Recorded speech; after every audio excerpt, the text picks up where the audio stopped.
everyone is tempted because if you start a company for very little money, you might own 50% of it, which makes it seem easy. But on the other hand, can you get the right entrepreneur? Can you build it up? Can you build a team? Can you do the right things? You mentioned finding the right entrepreneur. Is that sort of the hardest part of the equation in your experience and where most folks fall foul of it? Look, at the end of the day, a company is very simple. You need an idea and a great team. It's doing it that's hard. So there aren't that many great ideas. There aren't that many great teams. So you have to get both of them right. What are some of the themes that you are excited about when you look at 2035 that are top of mind for you right now? Clearly, we're not the only people who think this, but AI ripples through every single thing we do. Even our robotics practice, which felt like a mechanical engineering project 6 years ago, is now largely an AI-driven product. And so using AI tools correctly, making sure we're doing a good job on sourcing. If AI has an impact on jobs, what does that mean for retraining companies? What is going to be protected? What isn't?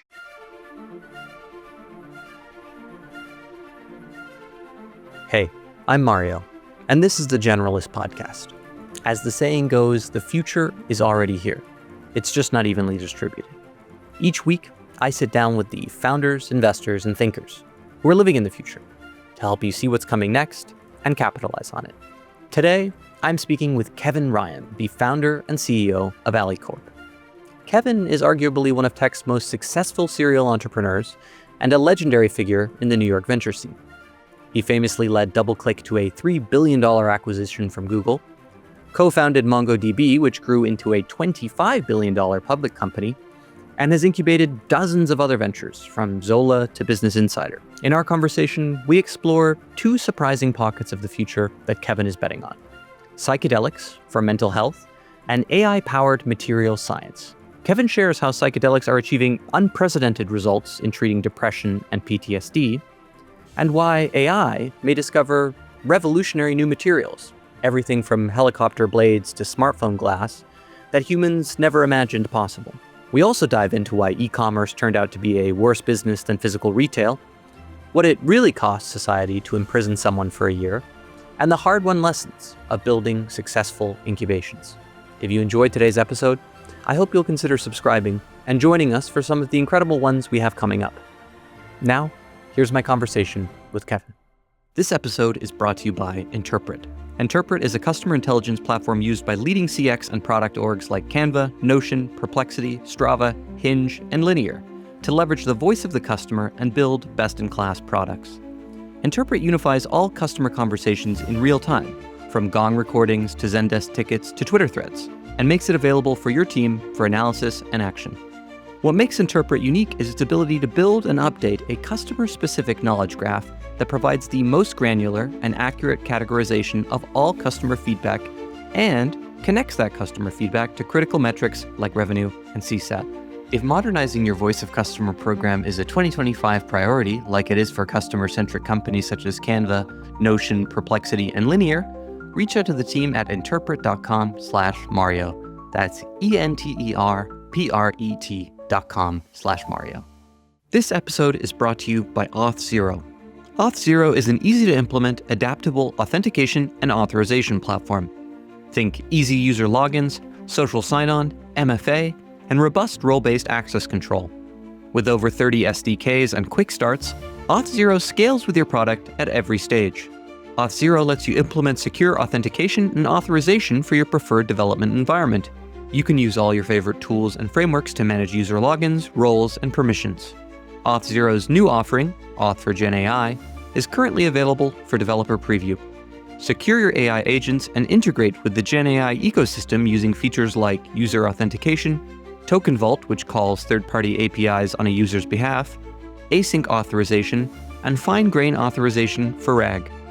What typically takes 50-plus lines of code is reduced to just a few, so you can focus on building the AI apps yourself rather than worrying about how to secure them. If you're a developer looking for an easy and powerful way to secure your applications, get started for free now at a0.2/Mario. Kevin, I've been super looking forward to this. I started my tech career in New York venture, in which you are kind of a mythical creature in many respects. You know, I remember knowing that you were the godfather of this tech ecosystem and have played such a huge part in it. So it's really a privilege and a great pleasure to have you. I think it's just that I've been around for a long time. And so that's a big part of it. But I'm still having fun. And it's been extraordinary to see, how much it's developed over 30 years. I can only imagine, yes. We're going to jump into all sorts of different topics today, particularly psychedelics and material science, which are two areas that, I think are really interesting pockets of the future that a lot of people are not thinking about, but that you have thought about deeply. But before we jump into those, I wondered if you might reflect on what your favorite Dilbert comic might be, because I believe you have quite a storied history with that franchise. The classic one is the person who wins first prize was going to be lunch with his boss, and the second prize was going to be 2 lunches with his boss. I think Scott Adams, hit a real moment in time in the 90s where tech workers were just coming out, and he was incredibly funny. And what I always appreciate when I was working with him on a website is I could send him a paragraph that I had written that was really not very funny. And literally 10 minutes later, he'd send it back and it was hysterical. I mean, just on the spot. He's very talented. Wow. How did that happen? You were working at United Media, but how did that sort of combo come together? What happened was that we own the rights. We were a syndicate, which doesn't exist as much anymore, but we own the rights to all these pieces of content that were sold to newspapers. So crossword puzzles, columns, comic strips. And that was our business. But we launched a website, and the website, the most popular by far of all the comic strips, even though we owned Peanuts as well, was Dilbert. And part of it was because tech-oriented people knew Dilbert and they could access things before browsers. And so Dilbert became by far the most successful comic strip out of the 40 we put on the website. And then we created merchandise, we created advertising, all of that created in 1995. So it was very early. And that led to me thinking that the internet was going to be a huge thing, which is sort of obvious in retrospect, but at the time wasn't. And that everyone would be buying things, selling things, and that I should devote the next 20 years of my life to working in internet related things. Wow, amazing. Maybe you can tell us how that sort of, bridged the gap from Dilbert to AlleyCorp, so to speak, because there were a lot of chapters in the middle. Yeah, so the quick summary is that the company I was working for wasn't committed to investing in the internet yet in 95, 96. So I decided I was going to go off and start an internet company. I went off. The internet was very, very small at that time. So in New York, there'd be maybe 50 people getting together. And I ran across 2 guys who had started DoubleClick. I contemplated going out to San Francisco because more things were happening there, but I really wanted to stay in New York. I was very bullish on New York. So I ran across these 2 guys, and then they convinced me to join them at DoubleClick, where I started as the CFO, became the president, and then became the CEO over time, and built that up over 9 years from 10 people to 1,500 people, publicly traded. And then eventually Google bought it for about $3 billion. Then for the next decade, I started companies and started investing in companies. So I started MongoDB, which became a $25 billion publicly traded company. I started Business Insider, very successful newsletter. I started Zola, a wedding registry company. I started Gilt Groupe, did about $500 million in e-commerce. So, just evolved into starting and investing in companies. And that eventually became AlleyCorp over the next decade. Yeah, I always think, AlleyCorp is one of the few organizations that really seems to understand both how to invest successfully and incubate successfully. I think you see a lot of firms, hopefully they're good at one, but often the folks who are good at the investing side think at some point in their strategy, hey, this is, we should bolt on some incubations and we'll be able to figure this out. And it seems to be much, much harder than people recognize from the outside. Absolutely. The vast majority end up failing. It takes more patience. It's harder. It's more risk. Everyone is tempted because if you start a company, for very little money, you might own 50% of it, which makes it seem easy. But on the other hand, can you get the right entrepreneur? Can you build it up? Can you build a team? Can you do the right things? That's a real skill, and not that many people have gotten it right. You mentioned finding the right entrepreneur. Is that sort of the hardest part of the equation in your experience, and where most folks, maybe fall foul of it? Look, at the end of the day, a company is very simple. You need an idea and a great team. It's doing it that's hard. So there aren't that many great ideas. There aren't that many great teams. So you have to get both of them right. But yeah, both are hard. Both are hard. But I think any CEO would say finding a great head of sales or a great CFO is also difficult by definition. The Brooklyn Nets have trouble finding great NBA players. They're trying, If it were easy, everyone would do that and they'd all win the championships, but it's hard. To what extent at this point is AlleyCorp's approach to incubation like quite systematized, or is, so much of this variable depending on the idea, depending on the team, that you actually sort of need to be much more fluid with it?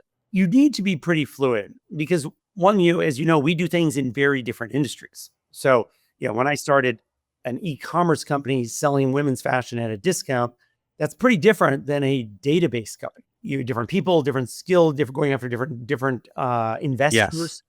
So you have to have the intellectual flexibility to not just have a standard playbook. Are there some things that you share? At the end of the day, you need a great team. You need to raise money from the right investors. You need to make the right decisions in spending enough money to be successful, but not so much money that you run out.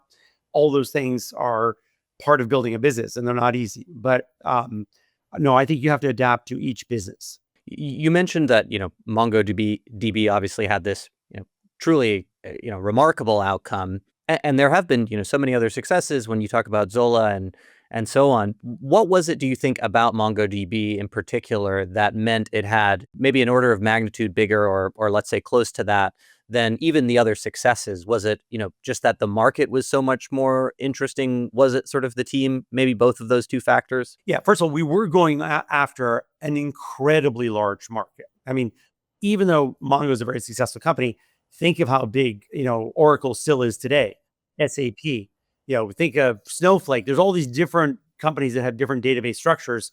So it just turns out that data became, from 2008 till today, so much bigger and more important.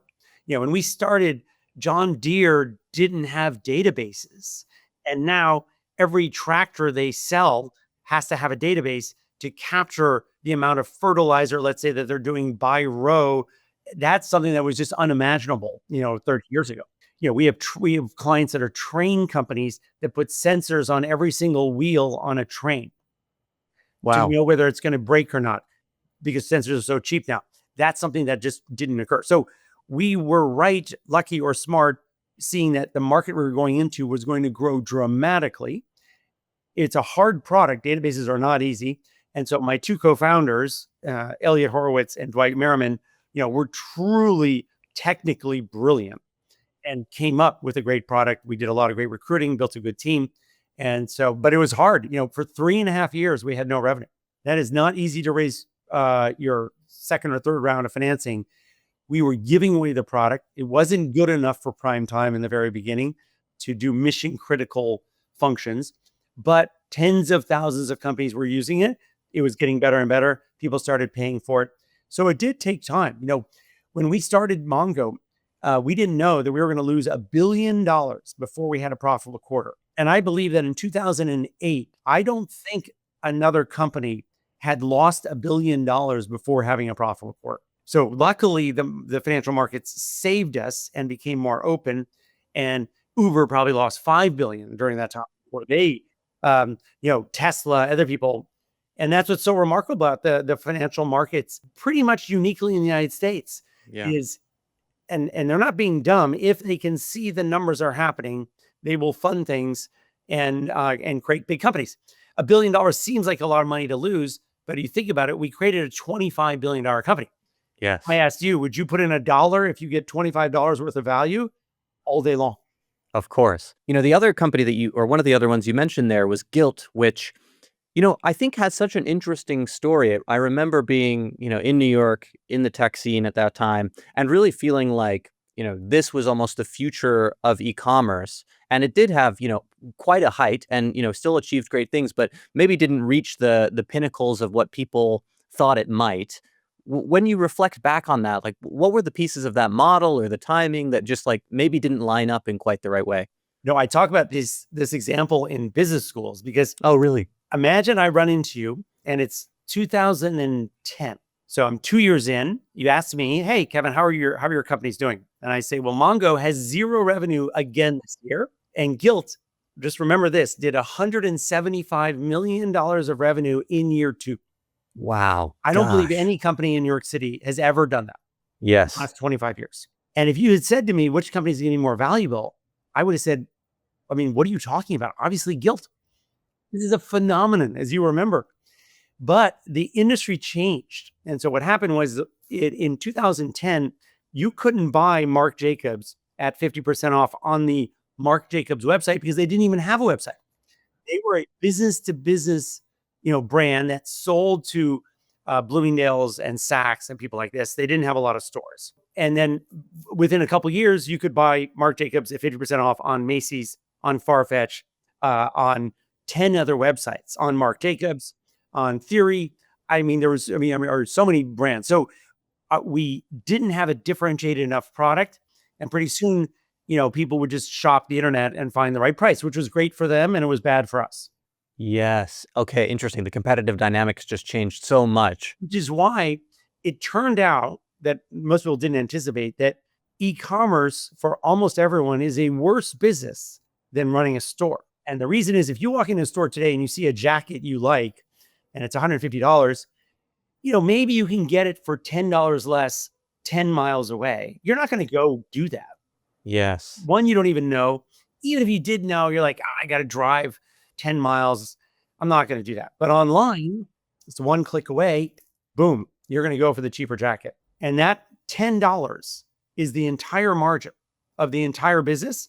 And so the guy who loses the $10 loses 100% of his profits. With the benefit of hindsight, were there moves, within the realm of what that business was, not without saying like, actually, we would just become Shopify, whatever, we keep the frame roughly the same, that you think would have made a difference? Or was this just, hey, we're hitting a new market reality and actually there's sort of not much you can do in that situation?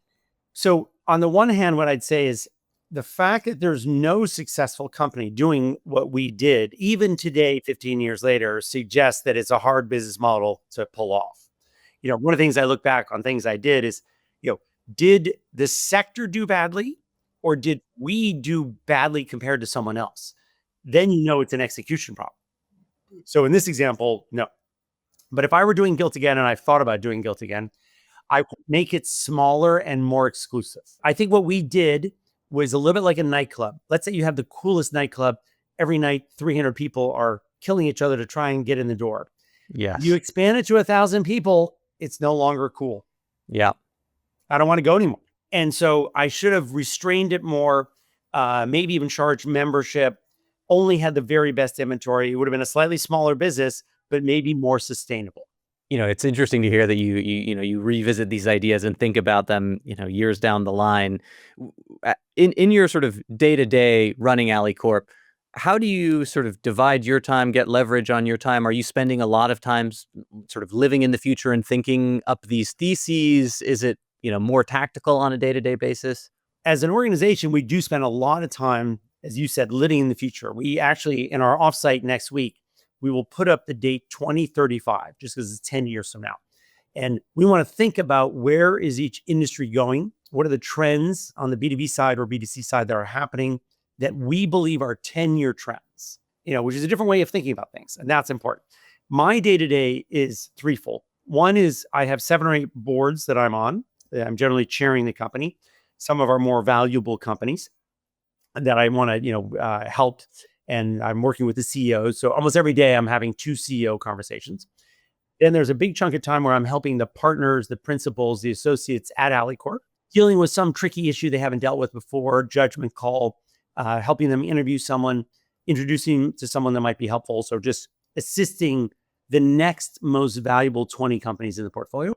And then the third thing are PR, general things like, I bought a commercial real estate building, which will be an AlleyCorp headquarters that we're moving into in Soho in December. And has its own restaurant, bakery, things like that. I have some time on that. Political things. I don't know if you remember this summer, I for the tech community, I interviewed Mamdani in front of 200 VCs and CEOs. Same thing with Mayor Adams. This morning, I met with a candidate who's running for Congress on the Upper West Side.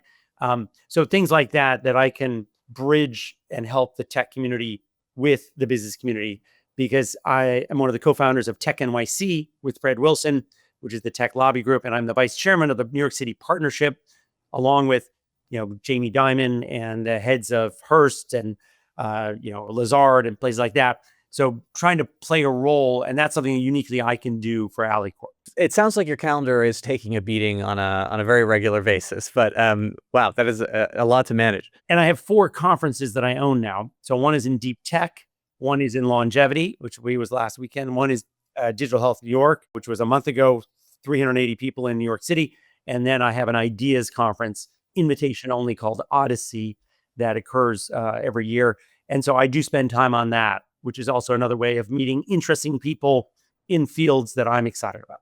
Wow, that's amazing. You mentioned that you are on some boards and you chair these boards. Something that I hear from so many investors is what a nightmare so many boards can be, and how much, if it is not well managed, it just becomes pure venture posturing from the different folks at the table, using it to sort of exert some kind of authority or power, and actually ends up being at best sort of neutral for the founder. And so, as someone who's done this for a very long time, how do you make a board really productive? Like, what are the ways to avoid that set of circumstances? Yeah, one is choosing the right board members. So, in general, I feel really good about the vast majority of board members I'm on boards with. Um, Also, it depends what you like to do. There are people who are VCs who I think are essentially bankers. They don't fundamentally maybe like the operating aspects of a business. I am at my core an operator, a CEO. And Yep. so I actually, that's why I'm still doing this. I enjoy working with the CEO, dealing with those problems. My day is mostly operating. It's helping someone figure out who to hire or what to do. And so I just like that. I mean, I feel like if you asked an artist after 20 years, why are you still writing books? And they would look at you and go, this is what I like to do. It's not work. This is what I Yes. have to do. This book has to come out. Um, so this is what I like to do, is help build businesses. And we truly build businesses. And also, when you're chairman and co-founder, it's a different relationship. I often chose the CEO. I want the CEO to succeed. I definitely don't want to do that job. I want them to be remarkably successful. And then I think about all the time, how can I help them? I don't want to use their time and just waste their time. Stay out of the way when you need to stay out of the way, but be available if you can help. I wonder to what extent working on these incubations has changed the way that you view founders. Maybe change is not even the right word, given that this has been the way that you've been practicing this for so long. But yeah, does it make you feel like the founder is even more important than maybe some of your more traditional venture peers, or do you actually start to think, hey, it's about putting this whole team together, and sort of the obsession about the CEO or the one person is maybe overdone? I do think it's extraordinarily important as an investor to also be founding companies, which most people don't. Why? Because it means you are in the mix all the time. If I'm talking to you as a founder, we are doing the same things. And sometimes we get it wrong. We see the challenges. You can't just put a spreadsheet together and say, oh, on my spreadsheet, you hired a great head of sales. That means nothing. So we are doing it. We're dealing with these things. We are building products. I own a 100-person engineering team that both works as an outsourced engineering company that I created 5 years ago, that both works for our portfolio companies when we need engineers, but also works for a lot of other companies. It means we're in the mix literally every day on 15 different projects, choosing which tools to use, which AI tools to use. We're in it, doing it all the time. And I think that's very Wow. important. And I think it makes us better investors along the way.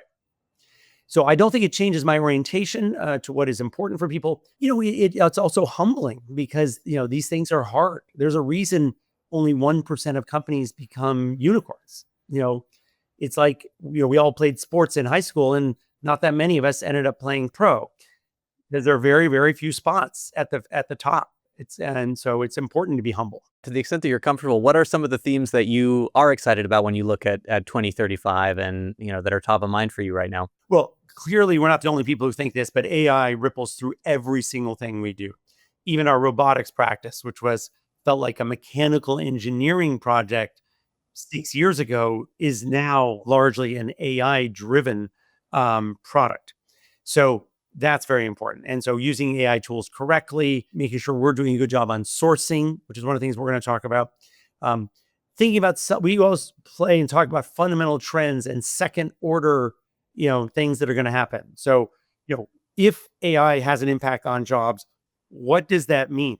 What does that mean for retraining companies? We have a lot of companies in the retraining area. What is going to be protected? What isn't? We have a company called Stepful that trains people to be allied workers. So these are the workers that the MRI technician in a hospital. So the person is not a doctor, not a nurse. Remarkably successful business, one that is definitely going to be protected because, that MRI so far, you still have to go into the office and get that. And someone needs to do that. So we're just thinking of all those implications over time. So we will brainstorm on that. Part of it is also just reviewing our portfolio. We happen to have a lot of things going very well right now. The fund is very successful.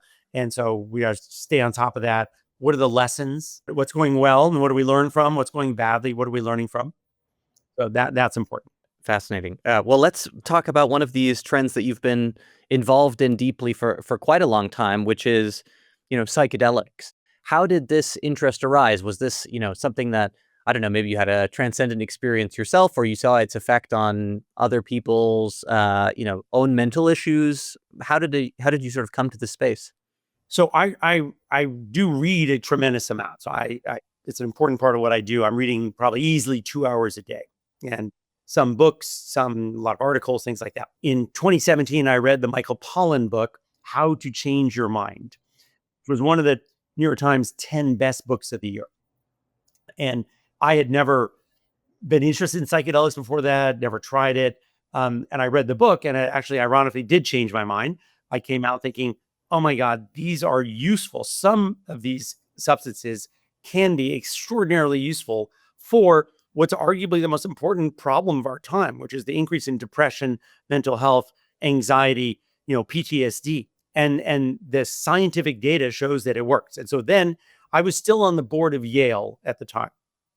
And I didn't even know, but Yale has one of the best academic practices in the world on psychedelics. They did all the original work on ketamine, and now I've been doing for the last 7 years a lot of work in psilocybin.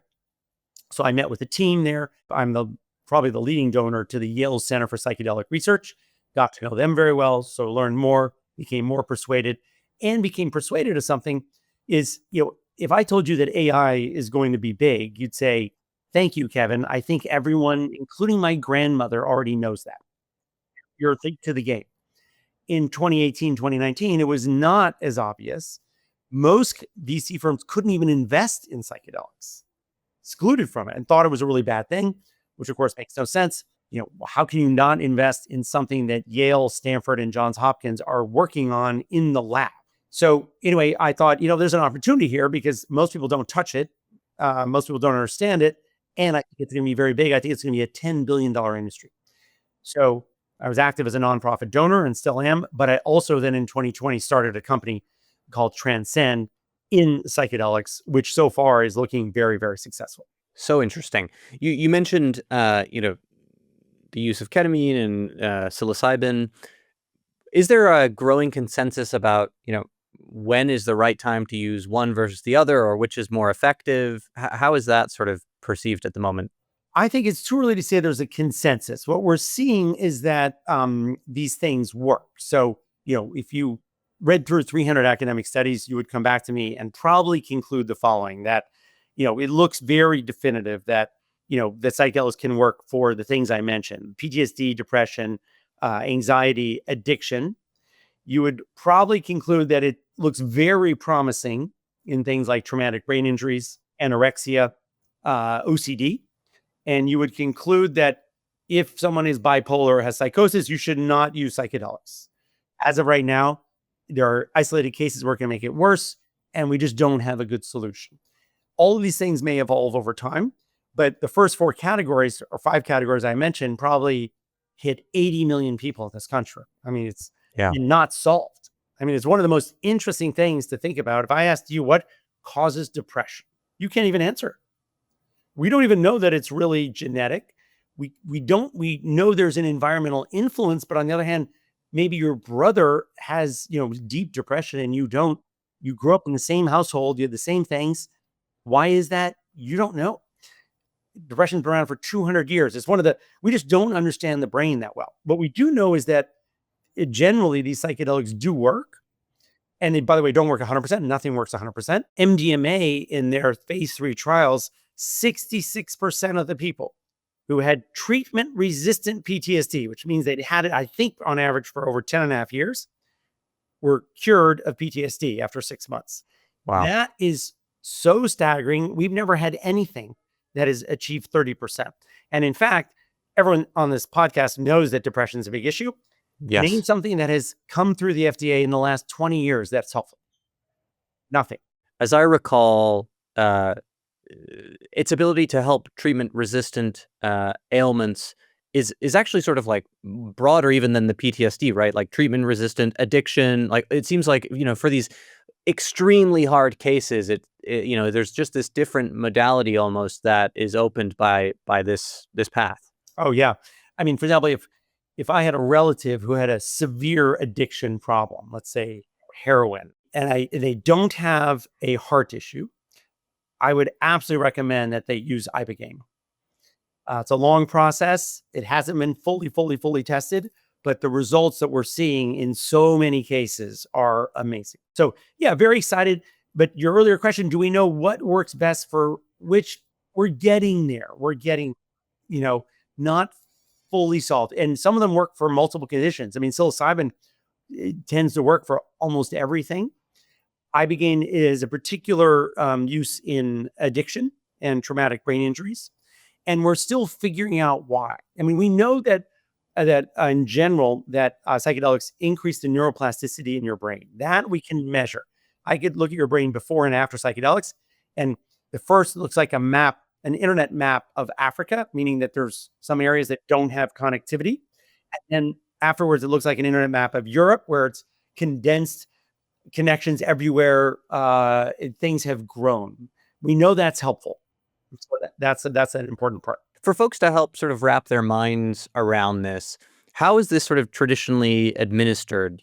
Is this over a certain, you mentioned certain time frames? Is this, something where you're taking a pill, you're going to a clinic, all those sorts of things? Yeah, almost every case here is someone going to a clinic, or there's a big underground economy right now. Guides who, this weekend, there'll be 100 guides working in New York City, and you'll do a one-on-one session with them, get a big dose of MDMA or MDMA and mushrooms or something else. There are group ceremonies that occur all the time where there's maybe 30 people in the room. So that's how it's given. You don't generally do it on your own. You do it with a professional. It doesn't have to be a doctor, but it'll be someone who has experience, who's done this many times, because you can have some difficult moments. You may revisit a challenging bullying incident you had in high school, or a sexual abuse case, or things like that. And so it's helpful to have someone there who can comfort you. This episode is brought to you by Persona, the B2B identity platform helping businesses verify users, fight fraud, and build trust. Fraudsters are already using AI to spoof faces, voices, and documents, so your defenses need to adapt just as fast. Persona helps secure some of the internet's largest and most trusted platforms with identity verification. If you're building a product where trust matters, identity should be a priority. You've probably already experienced Persona without realizing it, verifying your LinkedIn profile, signing up for Etsy, or renting a scooter with Lime. Trusted by leading companies like Square, Brex, and Twilio, Persona gives you the building blocks to create identity flows that adapt to your customers, risk tolerance, and locales you operate in. Whether you're verifying age, onboarding businesses, or automating KYC. It's fully configurable, so you can launch in days, not quarters. Want to see for yourself? Generalist listeners get a free year of the starter plan. Head to withpersona.com/generalist and check it out. You mentioned this company Transcend that you founded in this space. Maybe you can tell us a little bit about what it is that Transcend exactly does and the progress it's made. Yeah, so Transcend, we worked very closely with some of the Yale faculty to go through the list of 300 psychedelic compounds. All of us know that the 5 that are the most well-known because people take those recreationally. But that doesn't mean that there aren't other ones that have particular properties that haven't been fully researched. So methylone is one of those. It's basically an MDMA analog. So it's not a hallucinogenic. If I gave it to you right now, You don't see anything different. You feel a little warm, you feel different, you feel better, you feel more open, but it can be very, very valuable. And so we have a patent for that, for PTSD, for anxiety and depression. We've taken it through phase 1 and phase 2 trials. We've spent about $50 million to date. The results have been published in papers. They've been extraordinary. So you have a double-blind study. So one group doesn't know what they're taking, and they're taking placebo. One is taking it, and then you compare the results. And if the results are different, because there's always an important placebo effect. So 20% of the people feel better no matter what they took, even if it was a sugar pill. But if there's a big difference, that means that the drug was working. And so that's what's happening. And then we will start phase 3 in the first half of next year. We will be going out. We need to raise probably $80 or $90 million. We're going to start that process in the next 2 weeks. And it's just an exciting biotech company, essentially, which happens to be in this space. What will phase 3 involve? And as you think about the journey of this company, what are the, maybe next 3-5 years look like, hopefully? So what happens is a couple hundred people will be part of a phase 3. So it'll just be bigger than phase 2. Phase 2 was about 60 people. So phase 3 will be very similar to phase 2. And so we'll give it to a larger study. We've run that by the FDA. And so gotten comments for the FDA to make sure they are on board. The FDA has a designation. They can take certain projects and call them breakthrough designation, which is essentially their way of saying, we're super excited about this, not guaranteeing that we're going to approve it, but we want this to happen. We want this to move forward. It's very helpful. So we got breakthrough designation. And so the phase 3 will take about 2 years. And then, assuming it does pass and it's going well, it'll be legal to be prescribed by doctors. And then there's a rollout for the whole country. So the goal is that tens and tens of thousands of people will get this and be better off. And we created this as a public benefit corporation. So 10% of the equity will be given as donated to nonprofits that are in the psychedelic space. So I really do hope that this company is very, very valuable, because it'll have a big impact on the whole industry and on these people. There's over 10 million people who have PTSD. Most people tend to think of war veterans first, but actually the biggest category are sexual assault victims. Oh, gotcha. So a majority are women. Obviously, super difficult problems. Many people walking around who are friends of yours, you don't even know what happened to them 5 years ago or 25 years ago, but they're still dealing with it. And it's a real challenge. Wow. When you look at the broader psychedelic treatment landscape, are there other approaches that you've started to feel, are very promising, maybe just on another avenue? And on the other side, where are the spaces that you hope, the next set of great biotech founders and founders in general, maybe, really devote themselves to? I don't spend a lot of time in biotech outside of this area. In this area, we're really trying to just move all of them forward. The biggest challenge, I would say, in biotech, but in psychedelics, it's so expensive. Our phase 3 will cost $150 million just to put this in front of 300 people. Okay, to explain that to me, why is that the case? It's the case because recruiting is very difficult. First of all, you want to make sure that someone has the condition you're talking about, but also doesn't have any other condition that could get in the way. So if you have diabetes or you have suicidal thoughts or all kinds of things, you're probably going to get excluded. So the recruitment process is expensive and hard. Some people drop out. They have to be willing to do it. They have to be willing to do something when there's a 50% chance they're going to spend 4 months and have taken a sugar pill. And so the FDA makes this process very expensive. Now, part of that is good. If I told you this product was approved by the Somalian FDA, you're like, I'm sorry, that means I'm nothing. all set. Yeah. That means nothing to me. Everyone in the world respects something approved by the FDA, but they are very conservative. They make it very expensive.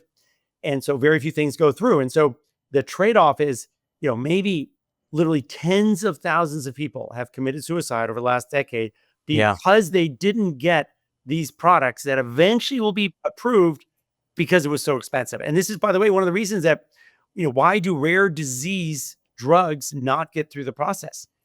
Because if it's going to cost 300 million, and by the way, there are people who spend 500 million or $1 billion to get a product through. If the market's going to be a couple $100 million in revenue, you're like, forget it. Those people are just going to die. So somewhere there, we have the wrong trade-off. I will say that, I disagree with a lot of the things that the Trump administration is doing, but on psychedelics, they are really trying to move the ball forward and trying to accelerate it. And RFK is really trying to do that. And on nuclear as well. I think they're doing a good job in trying to accelerate that. What are they doing on psychedelics that is valuable? It's early because, the team has only been in place really for like 3 months. I know they're looking at ways to accelerate the process I just talked about. They're looking to see if there's public-private partnerships that could be put together to get money to move these things forward. They really want to, get the science done and make them legal and get the boundaries out of the way. And do you just attribute that to the fact that RFK is sort of so high openness on any alternative? Look, I don't know him personally, but he has had personal experience, has tried psychedelics, had good experiences, and there's a bunch of people in the administration. But I would say in general, don't forget that the United States is in a different place than it was 8 years ago. I'm sure you or anyone has many, many, many more friends who have tried psychedelics in the last 3 years than did 10 years ago. Yeah. It's just become much more mainstream. We see that in the numbers.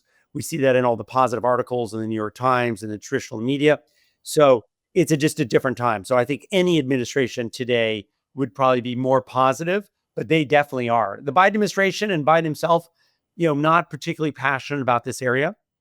And so could have been more aggressive here. You mentioned sort of earlier that when you were starting to learn about this space, you sort of came up with the researched it or came to the opinion that this could be a sort of $10 billion industry. Is that sort of roughly the magnitude that you think of today? Yeah, I mean, it just depends on what time frame. It'll be bigger than that over time.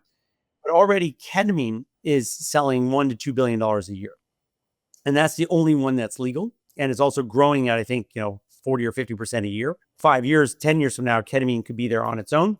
And I assume that psilocybin will be approved. Psilocybin is already in phase 3 trials. They're a year to 2 ahead of us. MDMA might get approved in the next year. And then methylone. Those are probably the leading ones. LSD is in the process as well. It's much longer acting. So you have to be with someone for probably 11 hours. And that's a disadvantage. But yeah, and ibogaine is in early stages.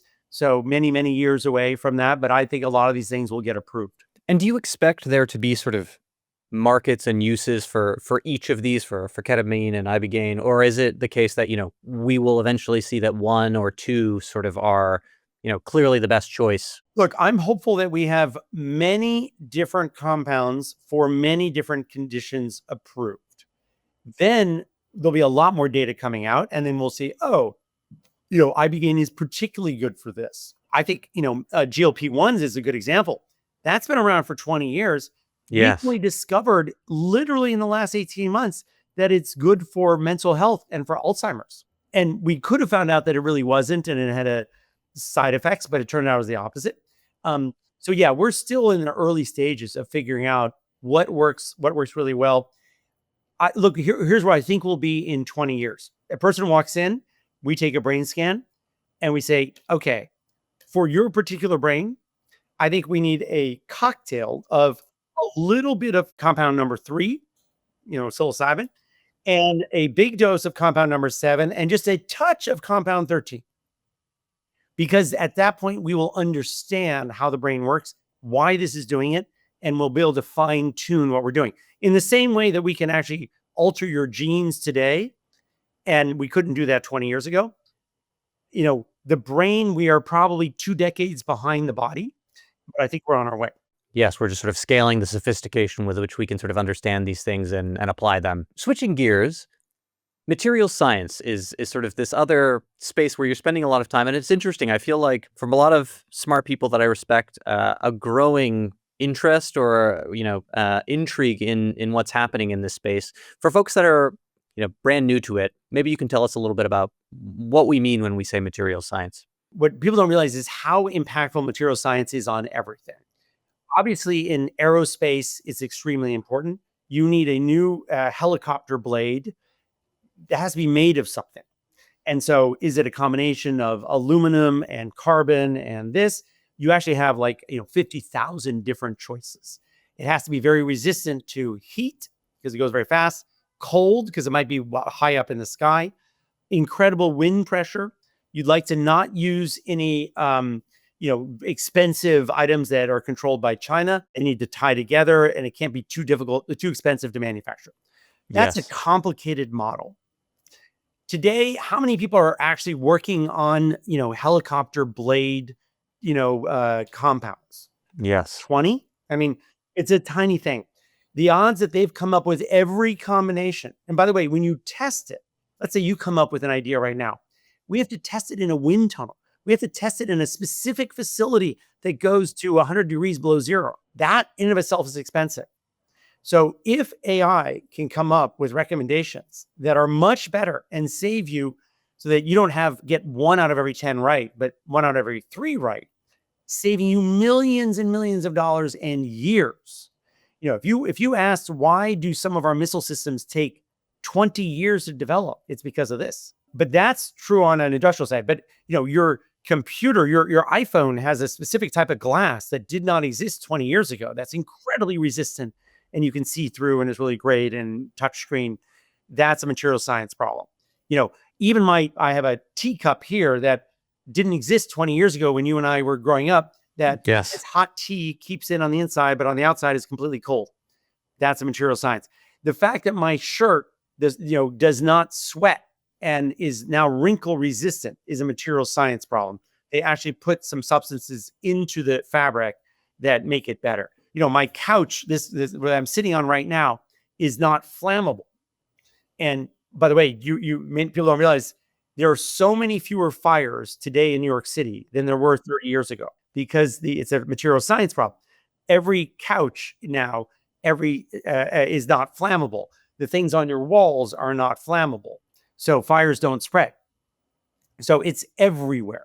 This is a $1 trillion industry, and we need to do it better and faster and cheaper to move things forward. Is the right way for folks to maybe think about this, when you talk about how AI is impacting this, just in the same way that AI is searching through a million different, proteins for different interventions in the pharmaceutical industry or, whatever that might be. It's sort of searching through all of these different materials to say, hey, this combination for this purpose has some promise. Is that sort of roughly the right heuristic? Absolutely. I mean, the ideal person or AI machine would have read and remembered all 25,000, research papers in detail, which obviously, the human brain can't do, that would put things together. There's a very famous example we all cite when the first time DeepMind beat the world champion in Go. And don't forget, there was 500 million people have played Go. 500 books have been written about Go. It is a studied subject. Yet, move 19, the AI chooses something. Every world expert says that's insane. I mean, that's just a terrible move. It's hallucinating. Makes no sense. And 10 moves later, everyone's like, oh my God, that was a brilliant move that no human had come up with. And so the thesis here is if 500 million people had not come up with something, then what are the odds that those 20 people working on a helicopter blade have come up with every possibility already? Yes. Or frankly, even just, how many people are working on shirt technology right now? They have a lot of good things. Have they come up with everything? I'm not sure. And so that's what we're doing. And so the company I started here, Radical, I actually had the board meeting yesterday, is going after this problem, is creating an autonomous lab, is really their goal is to create new compounds. And they're in conversations with, companies in many different areas to create those models. And the goal is next year we'll have created some innovative new compounds. And so we started a year ago. We raised $55 million, one of the largest seed rounds in the history of New York City.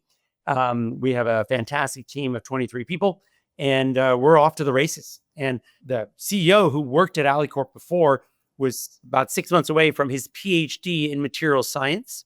So he had a perspective on this industry that most of us didn't, and came up with the idea. And I'm very, very excited about it. Really interesting. So that sort of maybe gave a hint of it, but was your intellectual journey essentially, you fell down the rabbit hole because of this person who sort of showed you the opportunity? Oh, it was his idea, and there were actually two people. So he had a material science background. His co-founder Jorge also worked here, had as a computer science background. This is essentially material science meets computer science. Yes. And so the two of them, really brought it together, and we had the idea. And then we normally go out and find a CEO, but it turns out that we said, you know what, you guys are the right people to go do this. And so they spun out of AlleyCorp and have been running this company and are doing a great job. When you talk about, spinning up this lab, going after these new materials, are there sort of certain spaces where it makes sense to begin, maybe electronics or defense or whatever it might be? Or is it, actually better to try and cast a very wide net and see sort of almost what comes up organically is probably not the right word, but computationally? No, it's important to specialize a little bit because there are learnings. So that was one of the things in the beginning. Eventually, this will be applied to everything. So we have been, we've been contacted by large consumer companies like the Nikes of the world. Yes. Also care about material science for their next shoot. But, right now we are mostly focused on aerospace, alloys, semiconductors, places like that, just to focus. You can't do everything. And that's just because the demand's there? Yeah, it's a big space. We also need things that don't take 10 years to develop. We think there's real demand and enormous companies who have, and so those are good areas for us. And so you mentioned this automated lab. Tangibly, what does that end up looking like? Yeah, it looks like a robot that's making all the decisions, taking the model and actually creating a compound. And so we'll be moving into Brooklyn in the first part of next year. We're renting a huge space, and we'll have a world-class, fascinating laboratory to see there in the Brooklyn Navy Yards. Wow, fascinating. That is really cool. One of the best parts of my job, and you just highlighted, is, these are two of the companies I'm involved with. Obviously, completely different industries, psychedelics. And this, I'm also on the board of a Voila, which is a mobile bank in Argentina, which is the most successful, probably private company in Latin America. It's worth billions and billions of dollars. Started 7 years ago. I've been involved since day one. So that's what's so fascinating about our business is I'm not necessarily an expert in anything, but diving into these various spaces and helping CEOs build the companies. Well, obviously, as a generalist, that appeals to me hugely. You're just doing it at a different order of magnitude and altitude here. But that makes me wonder a little bit. You mentioned at the start of this conversation how we were talking about Mongo going through this period where it had $1 billion of spending before it turned to profit, and how that was sort of such a uniquely American asset class in a sense, or quirk of this asset class. I know that you're also, a Francophile and have a lot of ties to France. Do you see some of that dynamic beginning to appear more in the European ecosystem? Do you, spend much time in that part of the asset class? No, I do spend a lot of time there. I spent half of my childhood growing up in Europe, and then business school there. 2 of my 3 kids live in Europe, so lots of ties there. The key number is there are 241 decacorns created in the United States over time, 14 in Europe. So I love being in Europe, but they have been way behind in developing technology. Are they doing better? Are they catching up? Are there lots of very smart people there? Absolutely. Do they have the same, risk tolerance in the VC system? Not yet. Everyone in Europe knows, and our companies in Europe know that when they need to raise $5 million, Europe is great. When they need to raise 25 or 50, and they are years away from break even, that is a tough sell in Europe. The other thing is that we just have a better ecosystem of universities in the research. I mean, we have tens of billions of dollars being spent at our top 30 universities that have real science breakthroughs. AI is great. Where was that discovered? Most of those algorithms were at Dartmouth in the late 50s. So many things were really discovered. You see every Nobel Prize, vast majority are not necessarily Americans, but they were done at American universities. Yeah. That leads to a venture capital industry but the core research. So Oxford and Cambridge are great. There are a couple places in the UK that are great, Yeah. but name discoveries coming out of Germany at universities. Very few don't have the money. It's a huge advantage that we have, and they also have a more fragmented market, so there are some disadvantages. But when I'm over in Europe, a lot of the top entrepreneurs still want to come to the United States. I'm sort of maybe a bit like you in that respect, in that I, American or half American parentage, the other half Italian, and grew up in England. So, there's sort of this, I think a lot about Europe. I now live in London. And in many ways, there is certainly, maybe these differences in funding, certainly a much less mature venture ecosystem once you hit the growth side. But one of the biggest pieces to me feels just like purely cultural almost. And I wonder to what extent you think like that can change over the next, I don't know, 10, 20 years. Like, do we, there's sort of a almost shamefulness about being too ambitious in Europe. I'm at risk of talking about this too much on this podcast and in the generalist, but it's really like a bit of a bugaboo of mine. Yeah, look, I think there is some of that.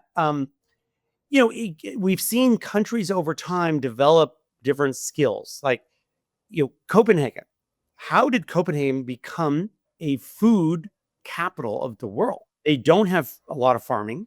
Yeah. They don't even have a tradition of Danish food. I mean, did you grow up eating Danish food? No. No. And yet they had a great restaurant in Noma that then moved, people seeded moved to the Noma, ecosystem. seeded, and the ecosystem's incredible. Yeah. So it is hard. I mean, in theory, it's easy to do. It should be anywhere, but it's hard. And the US has a lot of those things. And I don't see us losing our position right now because, let's look at Mongo. Mongo, most people haven't even heard of Mongo.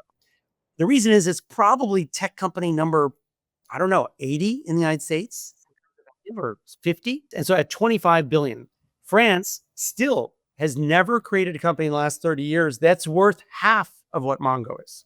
Oof, that is tough. I don't think Spain has. I don't think Italy has. Yeah, Italy, no doubt. Yes. The UK, other than Revolut. Yeah, Revolut is a real outlier. Some of the other neobanks are maybe not that far off. Maybe Monzo's a $10 billion business. Something like that. Fintech has worked. Outside of that, so little. Yeah. And that's, we're still talking about, we just named 200 million people comparable to the United States, a little bit smaller. And yet, Mongo, as I said, is number 50 or something. So there is a big difference. And I love spending time in Europe, and they do a lot of other things very well. In biotech, they have incredible companies. Switzerland has amazing companies. But in this particular area of real innovation and really taking big risks, Europe is still behind. Yes. Well, I hope the gap closes. I obviously want America to continue to thrive and be at the forefront of this, but I would love for Europe to, do a little bit more itself as well. Absolutely. And by the way, the talent is incredible. I mean, look, the people are the same. Europeans and Americans are essentially the same people. Just because a couple of people came over 2 generations ago doesn't change genetically. We are the same. So it is about the ecosystem, the incentive structure, the most recent history, funding, things like that. Really interesting. Well, I always like to wrap up with a few more philosophical questions. And so if you'll indulge me, if you had unlimited resources and no operational constraints, what's an experiment you would like to run? It'd probably have to be something with public policy. So, giving money to people in a better system. We've done some small studies. Sam Altman did some in actually just giving cash out. I would like to see the results there. I'd like to see what happens if you give free childcare to people. It's been proposed in New York City recently. I really want us to measure the cost of putting someone in prison. Here's what I mean by that. You have 2 twins. We arrest them both. One of them goes to jail for a year. The other one doesn't. We just didn't have the evidence. What happens over the next 30 years? We know that we spent, $80,000 putting him in jail, but that's not the cost. Is he going to be able to get a job after that? No. No one's going to hire him. So he's going to make $5,000, $10,000 a year less than his brother for 30 years. Studies show that the odds of his kids going to jail are much higher than his brother because I don't want to be embarrassed about my father. He's a cool guy. He went to jail, whatever. The odds of him being on welfare, on unemployment, I think the cost to the state of putting someone in jail for a year is going to end up being like 500,000.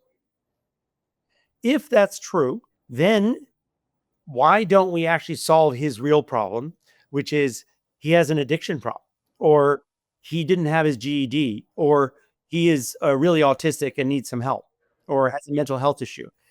And so we're not willing to spend $10,000 to help him because we think it's welfare, it's really bad. But we are willing to spend $500,000 to put him in jail. That's a dumb idea. Yeah, I can totally appreciate that. And we don't want to we don't have unlimited money to give to everyone, but sometimes we underestimate the long-term implications of things we're doing, and we're spending more. I'll give you another micro example. In France, you may notice they don't repair the roads all the time. In New York City, they're repairing the roads all the time. Why? Two reasons. One, they spend more to build the roads and build it once and spend twice as much. It lasts 5 or 6 years. We have a light coating and it gets destroyed. The second thing is they invested at one point and moved things from under the street to under the sidewalk. You never see them digging up water pipes in Paris. That is a upfront cost, but pays off in the long term. And I think there's a fundamental problem in our government that we're just not willing to make some of these long-term investments that will save us money. That's really interesting. I never knew that about France. And so those are experiments that I'd like to see done. Those are great ones. I don't think anyone's ever suggested those or anything particularly close to them. So I appreciate that. What is a tradition or practice from either another culture or another era that you would like us to adopt more widely? Well, actually, I'll give it away. I do think that the use of psychedelics in Native American tribes in Latin America and in the US was actually positive. And we've discovered that through back doors in the United States. But especially, and I'm not talking about going to a rave. I'm talking about in a ceremony, in connections with family. And so, everyone I know, including myself, who has, let's say, done MDMA with a brother or a parent or a child, or a wife, has had an incredible connection and feels like it was one of the best days of the year for their relationship. And I think the Native Americans understood this. And, and we lost that over time a little bit. Do you think too many people do ayahuasca in that sort of a setting and too few MDMA? Because in some ways I feel the seriousness with which people approach these different drugs can be super different. Yes. And the intent that people go into an ayahuasca ceremony is definitely not, hey, let's be at a rave versus MDMA. But on the other hand, that from everything I've ever, heard from people who have done it can be almost so intense that, you're really maybe taking on a different level of risk or the difficulty level on it is turned up a lot higher. I'd put it a different way. Just use the word enjoyment. Okay. And I've tried all these things, and no one comes out of ayahuasca saying that was really enjoyable. But many times, not always, they come out saying this was very profound. I am so happy I did it. It's one of the most important days of my life. And I think that most people don't realize that MDMA, which can be very fun to take at a club, can be incredibly deep and introspective to take. It's a utterly different experience if you do it with music playing, with a guide, with a blindfold. And it's just hard to imagine, because if you did that, for example, with alcohol can be fun in a party. Yes. If you sat on your couch and got drunk, nothing good happens. You're not having great experiences. Yes. And so you don't realize how different it is to use MDMA and how positive it can be in that environment. So it's easier to use in a club, so people do it. And you're right. It self-selects the people who use ayahuasca because they really have to be committed. And I think more people should do MDMA or mushroom ceremonies. Okay, final question. If you had the power to assign a book to everyone on Earth to read and understand, what would you want to assign to them? We actually have a book club here. And so I read about 30 books a year, 32 books a year, a combination of fiction and nonfiction. So wide variety of things. So we just read Dan Wang's book comparing China and the United States. But we'll also, read tons that we went back and we'll read a Salman Rushdie book or something else or upcoming fiction. So I don't have any book that's gotten to the level where I think everyone on earth should read it. What might be in your favorite books, let's say? What would you put in your, maybe a couple that you really loved? Well, the ones I've given out the most to people, 50 of them, but they're more practical books. One is the Walker book on why we sleep. Oh, interesting. I haven't read that. Yeah, you should definitely do that. It'll just, I think in the last 5 years, we've learned how important sleep is. And we prided ourselves 20 years ago on I only get 6 hours of sleep. And you're like, oh my God, you're a cool guy. And it turns out that that's just a really bad idea. So I do prioritize sleep a lot more, and influenced partly by that book. And How to Change Your Mind is a book I've given out to many people as well over the last 10 years. So those are two I've given out the most. Oh, by the way, this year, I think the Peter Attia book, Outlive, is a very good book that reminds you of the current thinking on both the big risks for any one of us. The three biggest ones are going to be Alzheimer's, cancer, and heart problems. Oh, interesting. Okay. Since you mentioned that you read a lot of fiction, and I'm sneakily always looking for book recommendations, are there any in that camp that you just always find yourself coming back to or particularly loved? Yeah, I mean, Burnham Wood is a very good book that we read last year that I liked. I reread The Odyssey, which I think everyone should go back and reread. You may have read it in high school. I just reread Invisible Man, Ralph Ellison, which I think is good. I've been reading James Agreed. Baldwin, which I think is good. I thought on the public policy side, I mean, everyone's reading it, but Abundance was a good book. Yeah. So I thought that was good. I read The Optimist, which was a book about Sam Altman, which is reminding you of how that process occurred in the beginning. For those of us that lived in New York 30 years ago, The Gods of New York just came out by Jonathan Mahler, which talks about 1985 to 1990 in New York. It's just a reminder to everyone, it's crazy to think that there were 2,200 murders in 1990, and this year will be 275. That is insane. 85% drop. And that is just unprecedented. That's a really amazing thing to have seen there. So yeah, there's so many good books out there. Yeah, no kidding. Well, you've added some great ones to my Kindle wish list. So thank you for that. And thank you so much for this conversation. I really, really enjoyed it. Yeah, thank you. This is great. I'm glad it worked out. That's it. Thank you for listening to this episode of the Generalist Podcast. Please subscribe on Apple Podcasts, Spotify, or your preferred podcast app. Ratings and reviews help others discover these discussions. So if you enjoyed the conversation, I'd be grateful if you could take a moment to leave one. For all past episodes and more, visit us at thegeneralist.substack.com. See you next time as we continue to explore the future.